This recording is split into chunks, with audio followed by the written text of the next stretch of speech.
Bonjour, nous allons travailler l'exercice numéro 1 de la page 36 de la troisième écho.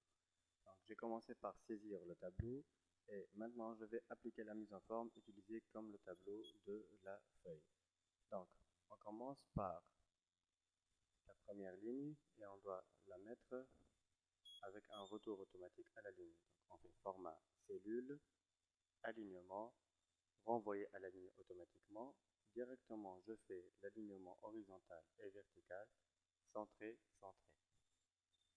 Par la suite, j'ai besoin que ces trois cellules soient fusionnées.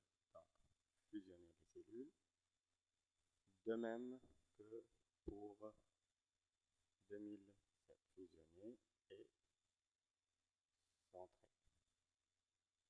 de même ici, je peux faire centrer directement par ici.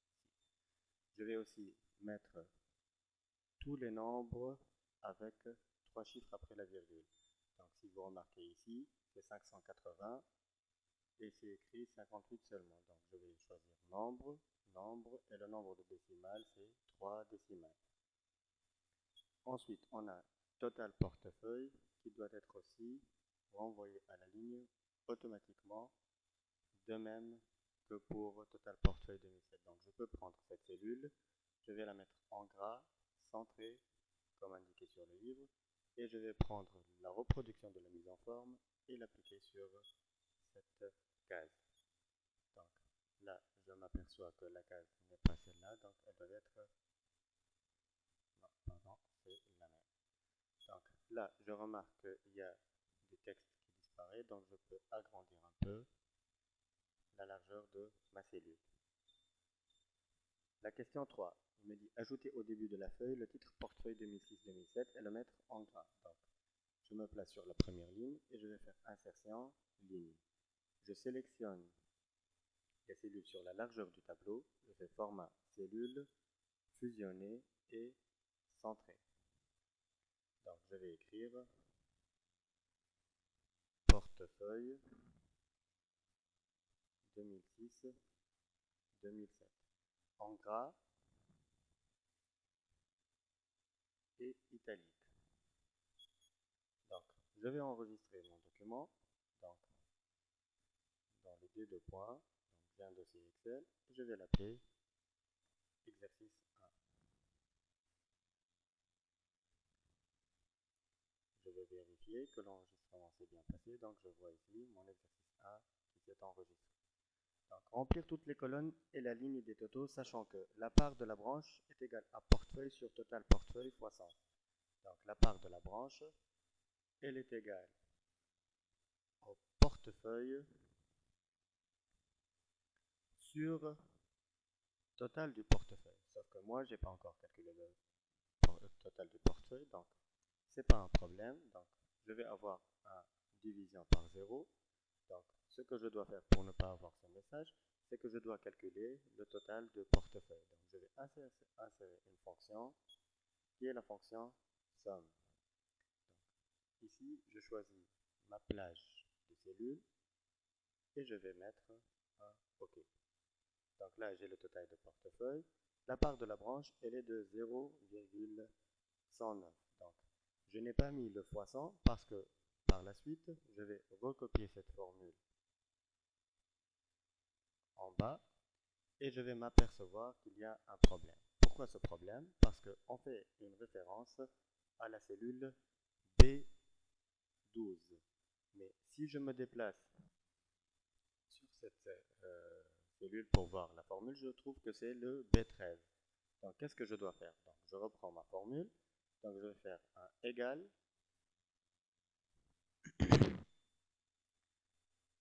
Donc, je prends le portefeuille sur cette cellule qui, lorsque je fais le glisser de la formule vers le bas, la recopie de la formule vers le bas, ce total portefeuille ne doit pas être déplacé. Donc, je vais le fixer par des $. Donc, j'appuie sur F4 et là, il va être fixé. Donc, là, si je recopie mes formules en bas, je vais avoir des formules correctes. Sauf que les valeurs, normalement, elles doivent être fois 100. Donc, là, je vais modifier le format de la cellule en pourcentage. Et là, je vais avoir des pourcentages corrects. Donc, je vais aussi modifier le nombre de décimales à 2 décimales. Donc, si vous allez modifier le format de la cellule en pourcentage, vous ne mettez pas le fois 100. Si vous allez le laisser sans le pourcentage, vous mettez fois 100. Donc, je fais de même ici. Donc, insertion, fonction, somme. Je choisis ma plage de cellule. Ensuite, la part de la branche, elle est égale à total portefeuille sur total portefeuille. J'appuie sur F4 pour le fixer. Et là, je fais format cellule, pourcentage, nombre de décimales est égal à 2. Donc j'ai terminé cette question, j'enregistre. N'oubliez pas d'enregistrer à chaque étape. Par la suite, on a la performance qui aura comme valeur bonne si la part de la branche est supérieure à 30, moyenne si elle est entre 10 et 30%, et faible si la part de la branche est inférieure à 10%. Donc pour ça, on va utiliser la fonction si. Donc insertion, fonction, si. Dans cette fonction, donc, la performance, elle dépend de la part de la branche. Donc, si la part de la branche est supérieure à 30%, la valeur si vraie, c'est quoi? C'est bonne. Maintenant, pour la valeur si faux, ça veut dire que ma part de la branche, elle est inférieure à 30. Pour inférieure à 30, on a deux valeurs qui sont soit supérieures à 10%, soit c'est inférieur à 10%. Donc là, je vais écrire un autre si. Donc là, je le fais manuellement. Donc si C4 est supérieur à 10, point virgule, j'ouvre mes guillemets et je mets moyenne. Je ferme les guillemets, je mets un point virgule et là, je vais mettre faible. Je ferme ma parenthèse et je valide. Donc,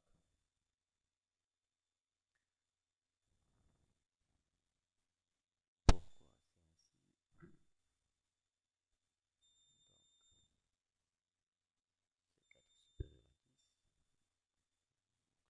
C4 supérieur à 10, le pourcent. Donc, là, je vois que j'ai oublié de mettre le pourcent. Donc là, on a, elle est supérieure à 10, donc elle est entre 10 et 30, donc c'est moyen. Entre 10 et 30, c'est moyen. Là, c'est inférieur à 10, c'est faible. Donc, je vais refaire la même chose ici, donc dans performance, insertion, fonction, si la part de la branche est supérieure à 30%, la valeur ciblée, c'est bonne. Je vais mettre un autre si la part de la branche est supérieure à 10%, c'est moyenne, point virgule, sinon c'est faible. Et je recopie en bas. Donc, on peut mettre centré et centré. Donc, la question suivante, il me dit insérer dans la même feuille un graphique en histogramme représentant les portefeuilles des 2 années en fonction des branches. Donc, je vais prendre les branches, je vais prendre le portefeuille de 2006 et le portefeuille de 2007. Donc, je vais une sélection distante et je maintiens le bouton CTRL de mon clavier inséré.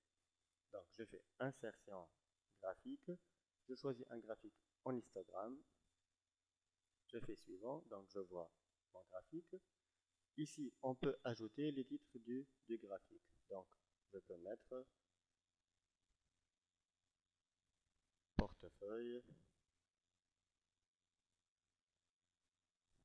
branche. L'axe des abscisses, ça veut dire que c'est celui-là. C'est les branches. Et là, c'est le portefeuille. Donc, je fais un suivant. Donc, il me dit d'insérer dans la même feuille. Donc, je vais l'insérer en tant qu'objet dans la même feuille. Et là, je peux le déplacer pour le mettre ici. Donc, lorsque vous avez ce graphique, vous pouvez soit l'agrandir un peu, okay, soit le réduire. On peut aussi éventuellement modifier les couleurs. Par exemple, je vais modifier cette couleur. Je vais la mettre par exemple en jaune. Donc, les portefeuilles en 1000 dinars. Donc, ce qui est en jaune, c'est pour l'année 2006. Et ce qui est, par exemple, je vais mettre en rouge, Ce qui est en rouge, c'est pour l'année 2007. Ok? Donc, je n'oublie pas d'enregistrer. Maintenant, je vais faire le quadrillage. Donc, je prends, je sélectionne, format cellule, bordure, et je vais choisir un trait fin pour faire l'intérieur et un trait fort pour faire le contour. Donc, si je regarde, j'ai un trait fort pour le contour et un trait fin pour l'intérieur. Je vais refaire la même chose ici. Donc, format cellule, bordure, très fin pour l'intérieur et très fort pour le contour. Et j'enregistre. Donc, j'ai terminé mon exercice. J'espère que